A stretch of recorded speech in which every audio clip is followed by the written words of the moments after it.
for June favorites and flops. I cannot believe that June is over. I don't want to be that person that's like, oh my god, the year is flying by. I usually don't feel that way, but right now I do feel that way because I think of the pandemic and like, honestly, it's not a bad thing. I think maybe this year just needs to kind of carry on. This was a great month for me. I turned 28 this month. In fact, I turned 28 2 days ago. I'm going to see my best friend for the 4th of July. I had a good month and I'm excited to celebrate that with you by also telling you things that you should absolutely not purchase. But I also have some favorites in this video that I feel like have become holy grails for me or have become like part of my everyday routine that we've recently talked about in a couple different videos, including some skincare, some sunscreens. We got a lot of good stuff too. If you're new here, thank you so much for stopping by. My name is Rudi Berry. We talk about more than just favorites and flops on this channel. We also talk about skincare, makeup, we do vlogs, and I would love to have you subscribe. Let's start off with a bang, which is one of my new favorite SPFs, and this is the Color Science Sun Forgettable Total Protection Face Shield Flex SPF 50 PA++++, and I am in shade medium. So if you missed my most recent sunscreen video, I uploaded an entire video on my favorite sunscreens for sensitive skin, and this made the list. It was actually towards the end because it is quickly becoming one of my favorite sunscreens. I uploaded a video on TikTok mentioning that I'm kind of changing my makeup routine to fit my aging skin or my maturing skin. And side note, I just want to say, like, I know that at the age of 28, I'm not old, but I am maturing. My skin is maturing. That's just a part of getting older, and I'm not ashamed of that. I feel like it is a privilege to be able to get older, but it is true that the state of my skin is changing and the way that makeup looks on it is different. I just got a lot of freaking comments on my TikTok being like, you're not old, da da da da. I'm like, I know I'm not old. And I'm not ashamed of the word old, by the way. This country is very ageist. We will have to talk about that at another time. What I was trying to say is that I started using tinted moisturizers or tinted sunscreens in place of using a foundation, and it's just kind of helped to make my skin look more youthful, and I've not had to add so many layers of coverage on it. And this is one of the products that I would most highly recommend as your first step instead of a foundation if you're trying to go for that minimalist glowy look. I'll put in a little video clip here so you can see what it looks like, but this is the most unique mineral sunscreen. It's 100% mineral, it is fragrance free, it's safe for sensitive skin, and it comes in 4 different shades. I'm in shade medium and I probably could have gone up a shade to tan, but I think that this is a better shade for me for the entire year. It will work for me well in the winter. It starts white and transforms into whatever shade you picked, and it's supposed to help match your skin tone. It does look a little bit like makeup. It's pretty incredible. I think this is a really good sunscreen for initial application. I wouldn't necessarily go in with this as your reapplication product because it is very pigmented and does kind of look like makeup. But for your first step in the morning, this is amazing, especially if you are trying to start to skip foundation. It is expensive, but it's really unique and I've just been loving it.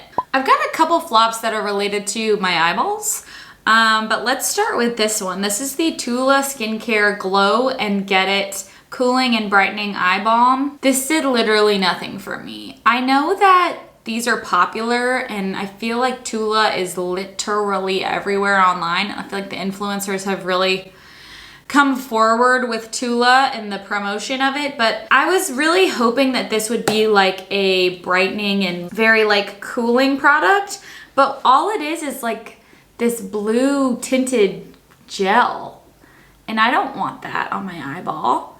I don't want that at all. It doesn't really have a smell, but the color is really just thrown me off. Like, that is freaking blue. And I know that it comes in a pink one too, and that people really do like this, but the cooling feeling goes away pretty much instantly after you apply it, and I just felt like it left a really weird residue on my face. This, along with the other eyeball product we'll talk about, left a little bit of irritation under my eyes as well because it's a very sensitive area. I don't like it. It's not that it's like something that I absolutely hate, but I definitely won't purchase this. My friend Kevin actually sent this to me, and I think because like he didn't really like it either, which should have been like, okay, it's probably not that good.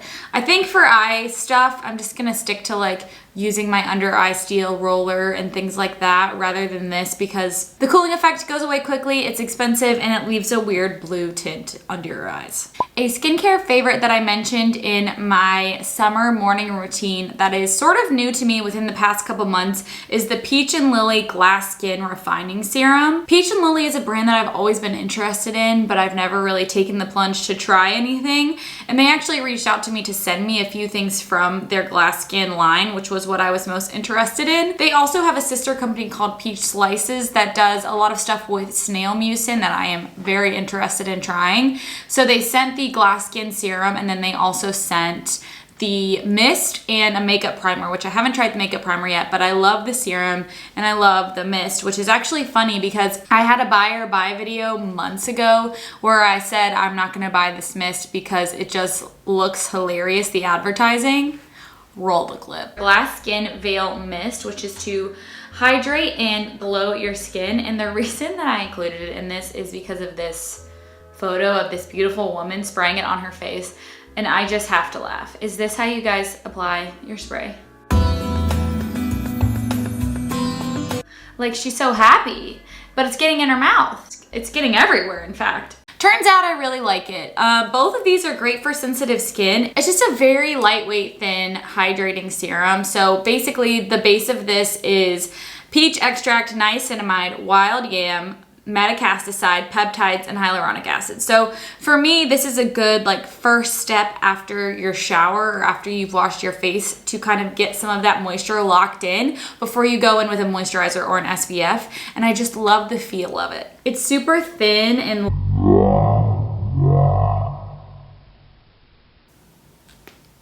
oh, that went right down into my sleeve. Oh my God. Well, I guess I'll have very moisturized elbows. But you can see how thin it is, and it feels kind of like just like a beautiful watery serum, which I really like. Even if all this is doing is hydrating, I appreciate it, especially knowing that I can use it on my sensitive skin and it won't bother me. My arms are all wet now.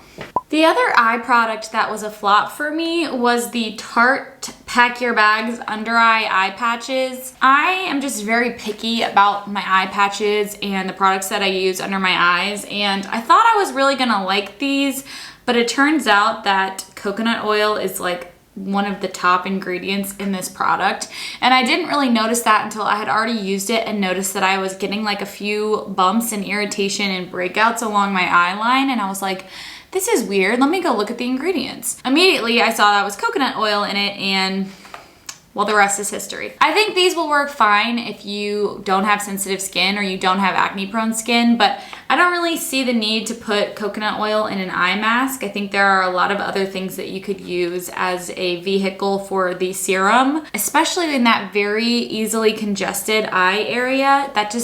It was not for me. I do like using my regular serums. I actually think this would be amazing with my Dew eye masks, which are just reusable eye masks from the company Dew Skin. So I might try that instead because again, the coconut oil is just not for me.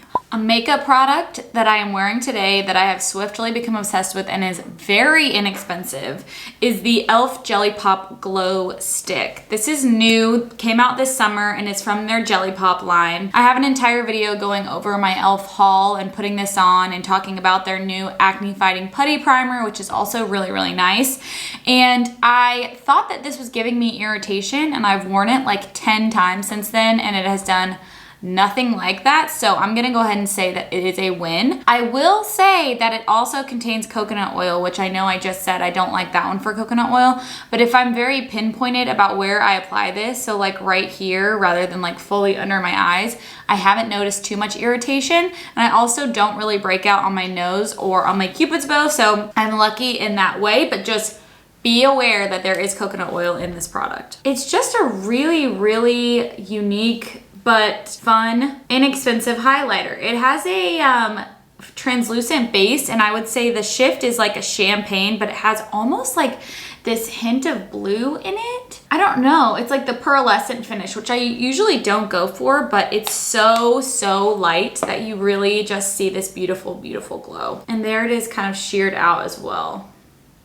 I mean, it's just so nice. A lot of the highlighters that I tend to recommend are on the higher end when it comes to price. For example, the Merit Beauty highlighter, which I love, it's called Bounce. It's very, very, very similar to this. I would almost go as so far as to say that it is a dupe. I'll need to swatch them next to each other and let you know, but if you are looking for an inexpensive highlighter this summer, this one is really, really nice, and maybe they'll come out with more shades because it's great. Also, it smells like watermelon, which I don't love, but you know, just thought I'd throw it out there. This next flop I don't have with me, and I feel like I talked about it somewhere, but I can't remember where I talked about it, how bad it was. It is the Sephora brand Clear Eyebrow Gel. This is the worst eyebrow gel I have ever tried in my entire life, and I am saying that with my chest. Like, it is horrible. And it's funny because I went and looked at the reviews on Sephora's website, and like half of them are good and half of them are like, how is anyone using this? It's literally just water. It is literally just water in a tube. It does not hold anything up. It doesn't put anything in place.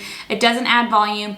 It literally feels like they filled these mascara tubes with water and sent them out. I got it as like a deluxe sample, and it's just awful. I literally immediately threw it away. I saw one of the reviews say like, is this kid makeup? Like, is this makeup for people who want their kids to play with mommy's makeup? Because that's how bad it is. And I just can't imagine anyone giving it a good review. And I did notice that the good reviews, people were given the product for free. But even if I got that shit for free, I would give it negative 1,000,000 stars because it did absolutely nothing. Nothing. Stay away. And it's sad to say that because I feel like Sephora brand products can be good for like a cheaper price, but that one was just not it. I can't believe that I'm about to say this, but my next favorite are these Bermuda shorts from Abercrombie & Fitch. I know, I can't believe I'm saying that too. As a millennial, there's no way in hell I ever thought that I would be wearing Bermuda shorts again, but here we are. I wore them to a little engagement get together. I can put in a picture so you can see what they look like, with this cute little tie-up top. Actually, both of them were from my Abercrombie haul, so I can link that up above. It is the cutest outfit, and I feel like these shorts look amazing with heels, with tennis shoes, with tank tops, with like more nice tops, with like workout tops. Like, you can literally style these any way, and I think that the trend is working really well for my age group, if you will. And a part of that is because I'm looking for longer shorts in general. Like I had mentioned in my last video, I'm not really going for the tiny tops, tiny shorts, tiny everything gang anymore. I kind of am looking for a middle of the road, in between type of deal. And so to have shorts that are not exposing my cheeks, but also are trendy, it's like the perfect mix. If you feel like you don't know if you wanna dip your toe into the Bermuda shorts game, just try it out. I would say they're true to size. I'm in a size 4, which is a 27. They fit very well. I love the color, and I also love the little slits on the side to kind of let your thighs breathe a bit. Highly recommend. My last fail is also a clothing item, and it is an Amazon workout outfit, of course. I don't know why I ever thought that I could be the person who would have a good shot at wearing Amazon workout outfits, but I've never really had great luck with them. I will say my best friend Hannah, she finds the best stuff, but I always seem to find the worst stuff. And I just need to stay away and like stick with my outdoor voices, which is expensive, but works very well and holds me in. This bottom, however, you would think that this would hold you in, right? Like this big top here, it's like got a good stretch to it. The problem is the length from the top to the crotch is so long that this is way up here, and my tummy, the part that needs to be especially covered, is right here. Just flapping in the breeze, This was not meant for people with a fupa, and I'm not saying I have a fupa, but I have a little pouch, if you will, and the pouch is on full display with these. Like, the part that is tight should be down here, or this part should be up here. Something about the proportions of this short do not make sense. It's for a giraffe woman, or it's for, not me, sweetie, it's not for me. And the top is fine. It's just like a regular old workout top, but just beware that most of the time the photos of these kind of style workout outfits, the women are incredibly small and skinny, and so if there is even an ounce of fat on their body, it's not going to be shown. It's either that they fit perfectly because they're 7 feet tall, or they don't have any fat. So just keep that in mind when you're purchasing from a third-party source, that the proportions may not quite be accurate to a human woman. I have some really fun videos coming up. I think I'm gonna do an entire brand review on Tower 28 like I did with Kosas back in the day. I also wanna talk about the steps that I do to help clear a pimple from its beginning stages all the way to its healing stages. So I can't wait for that, and I will see you guys in the next video really soon. Bye.